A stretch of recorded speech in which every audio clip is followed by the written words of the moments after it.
Hi friends, welcome to my channel Sanvi and Shyamli's vlogs. ఎలా ఉన్నారు అందరూ? Last week second Saturday Sunday అవి leave ఉండడంతో మేమైతే తిరుపతికి అయితే దర్శనానికి బుక్ చేసుకున్నాం అనమాట. ఇటు నుంచి అంటే బెంగళూరు నుంచి నేను, మా హస్బెండ్, పాప అన్న, వైజాగ్ నుంచి అత్తయ్య గారు, మామయ్య గారు అండ్ మా మరిది వాళ్ళు అందరూ వస్తున్నారు. మాదైతే ట్రైన్ ఇక్కడ బెంగళూరులో నైట్ 8:30కి. సో ఇంకా తొందరగానే స్టార్ట్ అయిపోయి వెళ్ళిపోయామన్నమాట. పాపకి అందరికి మా ముగ్గురికి కూడా కొంచెం ఫుడ్ అనేది నేను కొంచెం ప్యాక్ చేసుకొని స్టార్ట్ అయిపోయాము. స్టేషన్లో కొంచెం ఇది చూసారా, ఇక్కడ లోకల్లో అలాగా తిరుగుతూ ఉంటాయి కదా ఇలాంటి వెహికల్స్. అవేమో పర్ పర్సన్కి 12 రూపీస్ అంట. ఎక్కించుకొని వితిన్ లోపలే అంటే స్టేషన్ లోపలే ఎక్కడికి కావాలంటే అక్కడికి వాళ్ళు డ్రాప్ చేస్తున్నారు. మేము బెంగళూరులో ట్రాఫిక్ ఎక్కువ కదా, సో తొందరగానే స్టార్ట్ అయిపోయి వచ్చాము స్టేషన్కి.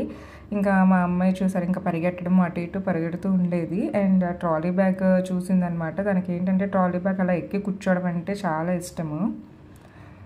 మా హస్బెండ్ అయితే ఫస్ట్ ఏసీ బుక్ చేశారు. సో ఫస్ట్ ఏసీ లోపలది ఎలా ఉన్నది అన్నది చూసేద్దాం. లోపల అయితే ఒక చిన్న వార్డ్రోబ్లో ఇచ్చారనమాట అందులోని. అండ్ కింద సిట్టింగ్ బాగుంది, పైన కూడా ఇలా పైకి ఎక్కడానికి అయితే సైడ్ నుంచి ఇలాగ స్టెప్స్ అయితే ఇచ్చారు. ఇంకా మా అమ్మాయి అయితే ఎక్కడ ఆగలేదనమాట. ఇంకా స్టెప్స్ ఎక్కడము, పైకి ఎక్కడము, దిగడము, ఇంక ఇదే ఫుల్ ఆట ఆడింది కంప్లీట్గా. ఇది కొంచెం ఓల్డ్ ట్రైన్ అనుకుంటాను, అందుకనే ఏంటంటే సరిగ్గా కొన్ని అయితే ఈ ఛార్జింగ్ సాకెట్ ఇవి కొన్ని పని చేయట్లేదు. లైట్ ఇవన్నీ పనిచేస్తున్నాయి కానీ సాకెట్ అది పని చేయట్లేదు. అంటే నాకైతే మరి అంత సాటిస్ఫాక్షన్గా అయితే లేదనమాట. బట్ పడుకోవడానికి అయితే కన్వీనియంట్గానే కొంచెం పెద్దగానే ఇచ్చారు స్లీపింగ్ది. లైట్ కూడా 2 లైట్స్ ఇచ్చారు. అండ్ సాకెట్ మాత్రం ఒకటే ఇచ్చారనమాట. ఇంకోటి ఇస్తే బాగుండేది. ఒకటి కూడా సరిగ్గా పని చేయట్లేదు ఇది. మా హస్బెండ్ ఎప్పటి నుంచో డ్రీమ్ అంట ఇలాగా వెళ్దాం, అది ట్రైన్లో ఫస్ట్ ఏసీ ట్రైన్లో వెళ్దామని. సో ఇప్పటికి అనుకున్నాము. అంటే ఇదైతే తక్కువ డిస్టెన్స్ కాబట్టి సో ఇది బుక్ చేసుకున్నాము. అక్కడ బెల్ అది ఇచ్చారనమాట. బెల్ కొడితే మనకి వస్తారు, ఏమైనా కావాలంటే వాళ్ళు వచ్చి తీసుకొని వెళ్తారనమాట. మాకు ఫస్ట్ ఏసీ అయితే బెంగళూరు నుంచి తిరుపతికి 1000 రూపీస్ పడింది పర్ హెడ్. పాపకి ఫ్రీయే. బెస్ట్. మేము ఇంకొకటి మాకేం తెలియలేదంటే వాటర్ అన్నది ఇక్కడ ఇవ్వరంట, ఇందులోని సప్లై చేయరంట. సో అవి కంపార్ట్మెంట్లోనే కొనుక్కొని రావాలి అని చెప్తున్నారనమాట వాళ్ళు. నేను టీసీగా వాళ్ళని అక్కడ కొంతమంది రిక్వెస్ట్ చేస్తే వాళ్ళేమో నెక్స్ట్ స్టేషన్లో వాటర్ పట్టుకొని వెళ్తారు కదా, వాళ్ళకి రిక్వెస్ట్ చేస్తే వాళ్ళు వచ్చి ఇచ్చారనమాట మాకు బాటిల్. మా అమ్మాయి చూడండి అందుమే పడుకున్నట్టు యాక్టింగ్ అది చేస్తుంది అనమాట. ఇంకా సేపు అయ్యాక నేనైతే ఫుడ్ తినిపించడం స్టార్ట్ చేశాను. తనకు ఇంకా ఏంటంటే నేను ఎక్కడికి వెళ్ళినా మీరు నా బ్లాగ్స్లో చూసినట్టయితే ఇలా బుక్, క్రయాన్స్, చిన్న బిల్డింగ్ బ్లాగ్స్ అవి పెడతాను. ఇవన్నీ మా క్యాబిన్స్ అనమాట ట్రైన్లోని. లక్కీగా మాకైతే క్యాబినే ఇచ్చారు. లేకపోతే ఏంటంటే 3-4 మెంబర్స్ అంటే ఇంకో షేరింగ్లా ఇస్తారనమాట. మా హస్బెండ్ అయితే అంటే 3 మెంబర్స్ని యాడ్ చేయడం వల్ల క్యాబిన్ ఇచ్చారు మనకి అని చెప్తున్నారు. 4 మెంబర్స్ వెళ్తే కనుక ఖచ్చితంగా వాళ్ళు క్యాబిన్ ఇస్తారు. బాగా కొంచెం ఏంటంటే ప్రైవసీ కావాలనుకున్న వాళ్ళు మాత్రం చాలా బాగుంటుంది ఇది. ఇంకా వేరే వాళ్ళతో డిస్కషన్ ఉండదు, ఏమీ ఉండదు, పీస్ఫుల్గా చక్కగా ట్రావెల్ చేయొచ్చు. బట్ కాస్ట్ అయితే కొంచెం మరీ ఎక్స్పెన్సివ్గానే ఉన్నట్టు అనిపించింది నాకు ఇక్కడి నుంచి. బట్ ఇవి కూడా ఇక్కడి నుంచి ఫిల్ అయిపోయాయి. మ్యాక్సిమం ఇక్కడ వాళ్ళందరూ ఇదే ప్రిఫర్ చేస్తారనుకుంటాను.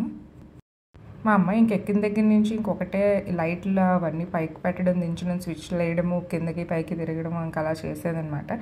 ఇంకా మేము తిరుపతికి అయితే మార్నింగ్ 3:30కి కరెక్ట్ టైంకే మమ్మల్ని తిరుపతికి రీచ్ అయితే అయిపోయామన్నమాట. ఇంకా మేమైతే మావయ్య గారు వాళ్ళకి గురించి వెయిట్ చేస్తున్నాం ఇక్కడ స్టేషన్లోని. స్టేషన్ చూడండి ఆ టైంకి ఎంత క్రౌడ్ ఉందో అసలు. సాటర్డే సండే లీవ్ కూడా కదా, సో అందువల్ల క్రౌడ్ చాలా ఎక్కువ ఉంది.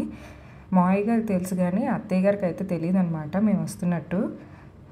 సో అంటే చెప్పొద్దన్నా అనమాట, కొంచెం సర్ప్రైజ్లా ఉంటుందని. మేమైతే అక్కడ ట్రైన్ కరెక్ట్గా 3:40 కల్లా దిగేసాం కదా. సో వెయిటింగ్ అయితే చాలా ఎక్కువసేపే చేశాను. ఈలోగా వెయిటింగ్ చేసే టైంలో మా అమ్మాయి కొంచెం హడావిడి చేసిందనమాట. ఇంకా అటు ఇటు తిరగడం అదిని. ఇంకా మా మావయ్య గారు వాళ్ళ ట్రైన్ గురించి అయితే వెయిట్ చేసాము. మేము 3:40 కదా, వాళ్ళైతే 4:20కి అలాగా వస్తుంది అనమాట ట్రైన్. క్రౌడ్ అయితే చాలా ఎక్కువ ఉందండి. అసలు జనాలు తప్పుకోవడానికి కూడా ప్లేస్ లేదు. అక్కడే ప్లాట్ఫామ్లో అక్కడే పడుకుని పోతున్నారు. ట్రైన్కి చాలా దగ్గర వరకు వచ్చేస్తున్నారు అనమాట. నడవడానికి కూడా ప్లేస్ లేదు అసలు అక్కడ. 4:40 కన్నా వాళ్ళ ట్రైన్ అయితే ముందుగానే వచ్చిందనమాట. మాకు లక్కీగా వెయిట్ చేయడానికి కూడా అసలు టైం లేదు. చాలాసేపు ట్రైన్ వచ్చింది కానీ మేమేమనుకున్నామంటే ఎగ్జిట్ ఇదే కదా, సో ఇటువైపు వస్తారేమో అనుకున్నాము. వాళ్ళే అంటే మావయ్య గారు ఏమో గేట్ అటువైపు అనుకొని సో అటువైపు అయితే వెళ్ళిపోయారు అనమాట. ఇంకా వెయిట్ చేశాక మేము కూడా కాల్ చేస్తే అటువైపు వెళ్ళాము. మేమైతే టెర్మినల్ 1 గేట్ 2 దగ్గర అయితే వెయిట్ చేస్తున్నాం అనమాట. సో ఎగ్జిట్ ఇటే అనుకుని చూడండి, అందరూ ఈలోగా అక్కడ దుప్పటి కప్పుకొని అలా ఆల్మోస్ట్ ట్రైన్ వరకు కూడా పడుకుని పోతున్నారు. వాళ్ళని మనం లేపి ఏమీ అనడానికి కూడా లేదనుకుంటా. అక్కడ చాలామంది అండి ఇలాగే ప్లాట్ఫామ్ అన్నిటిలో కూడా ఇలాగే పడుకుని పోతున్నారు వీళ్ళు. వెయిట్ చేసిన తర్వాత చాలాసేపు మావయ్య గారికి కాల్ చేస్తే వాళ్ళైతే వేరే దగ్గర ఉన్నామంటే సో మేము కూడా స్టార్ట్ అయ్యి అక్కడికైతే వెళ్ళామన్నమాట. సో స్లోగా వెళ్ళాము. మళ్ళీ అత్తయ్య గారికి సర్ప్రైజ్ చేయాలి కదా అని చెప్పి కెమెరా ఆన్ చేసి స్లోగా స్టార్ట్ అయ్యి అయితే వెళ్ళామన్నమాట. నేను అదే అనుకుంటున్నాము, ఏంటి అందరూ దిగేశారు వీళ్ళు ఇంకా రాలేదేంటి అని అనుకున్నాం అనమాట. సో లాస్ట్కి కనిపించారు మాకు. మావయ్య గారు అయితే ఎవరో ఇంపార్టెంట్ వ్యక్తి వస్తున్నారు అన్నారంట. అత్తయ్య చూడండి చూసిన షాక్ అయిపోయారు. అత్తయ్య గారికి మేము నైట్ వస్తామన్నాం అనమాట. సో ఆవిడైతే ఏంటి ఆడుకోవడానికి అది అవ్వదు, పాపతోటి స్పెండ్ చేయడానికి అనుకున్నారు కానీ పాపం మార్నింగే వచ్చేసరికి షాక్ అయిపోయారు. వాళ్ళకన్నా ముందు వచ్చి మేము సర్ప్రైజ్ ఇచ్చామన్నమాట వాళ్ళకి.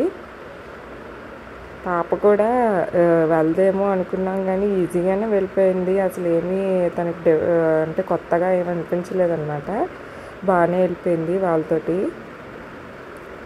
ఇంకా దిగిన వెంటనే మేము నెక్స్ట్ వెహికల్ ఏదైనా ఎక్కుదామని స్టార్ట్ అయ్యి మెల్లగా ముందుకు వెళ్ళాం కానీ ఎక్కడ కూడా మాకు వెహికల్ అయితే దొరకలేదు. అన్నీ కూడా షేరింగ్సే ఉన్నాయన్నమాట. ఒక జీప్ ఉంది, ఆయన అయితే పర్ హెడ్ 140 రూపీస్ అయితే అడిగారు. బట్ ఏంటంటే షేరింగ్ కదా, అదేంటంటే అందరూ వచ్చి ఎక్కే వరకు కూడా వాళ్ళు తీయరు. అందుకని చెప్పి మేమైతే ఇంకా ముందుకు వెళ్దాము, అక్కడ ఇంకేమైనా దొరుకుతాయేమో అనుకున్నాం కానీ ఫ్రంట్కి వెళ్ళే కొద్దీ అసలు ఏమీ లేవన్నమాట. బట్ క్రౌడ్ అయితే ఫ్రంట్కి వెళ్ళే కొద్దీ క్రౌడ్ అయితే చాలా ఎక్కువగా ఉండిపోయింది. చాలా ఎక్కువ. ఇంకా మావయ్య గారు అయితే అలా ఇంకా ఫ్రంట్కి చాలా వరకు నడుచుకొని ముందు టెర్మినల్ వరకు వెళ్ళిపోయామన్నమాట. ఇంకా లాస్ట్కి ఏంటంటే ఇక్కడేదో బస్ స్టేషన్ అలా కనిపించి సో అక్కడికైతే వెళ్ళి బస్ అయితే ఎక్కి పైకి అయితే రీచ్ అయిపోయాయి అనమాట కొండ మీదకి. బస్ కూడా కన్వీనియంట్గానే ఉందండి చాలా. ఏసీది అయితే బస్ మాకు పర్ హెడ్ 110 రూపీస్ పడింది. మా హస్బెండ్ అండ్ మావయ్య గారు అయితే నాన్ ఏసీది ఎక్కారంట, వాళ్ళైతే 90 రూపీస్ పడింది. అంటే ఏది ఖాళీ ఉంటే అది ఎక్కేసాం అనమాట, ఫ్రంట్ బ్యాక్ లాగా. ఇంకా మా అమ్మాయి ఎక్కిన వెంటనే స్టార్టింగ్ ఈ బెలూన్స్ అవి కనిపిస్తే సో అవి కొనుక్కుంది.